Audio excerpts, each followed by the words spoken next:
क्या अरमान और अबीरा के रिश्ते में फिर आएगा तूफान? क्या कावेरी का बदला हुआ रूप सिर्फ एक चाल है? जानिए ये रिश्ता क्या कहलाता है कि लेटेस्ट एपिसोड की पूरी कहानी सिर्फ टेली ट्रेंड ऑफिशियल पर।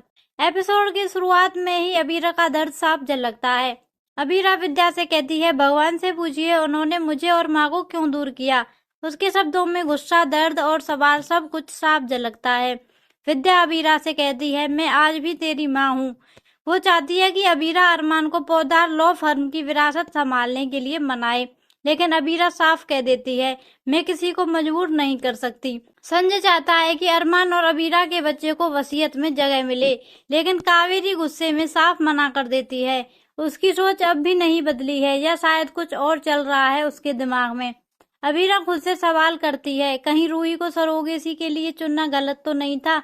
गुस्से में तकिया फाड़ देती है। रूही उड़ के उसके चेहरे पर गिरती है। तभी अरमान आता है और जब वो रूही की ओर इशारा करता है, अबीरा समझती है कि वो उसे रूही कह रहा है। वो चिल्लाते हुए कहती है, मैं रूही नहीं हूँ, मैं अबीरा हूँ।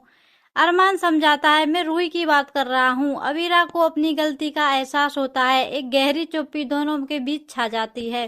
रूही अबीरा को यकीन दिलाती है कि उसने सरोगेसी का फैसला सोच समझकर किया है।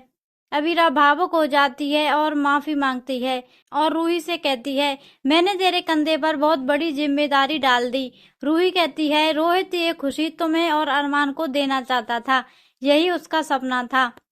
विद्या फिर से अरमान को फर्म ज्वाइन करने के लिए कहती है, लेकिन अरमान मना कर देता है।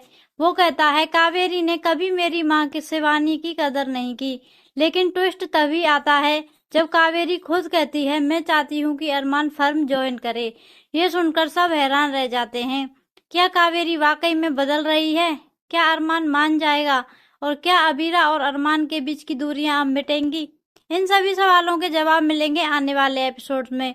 तो जुड़े रहिए हमारे साथ और सब्सक्राइब कीजिए टेली ट्रेंड ऑफिशियल को।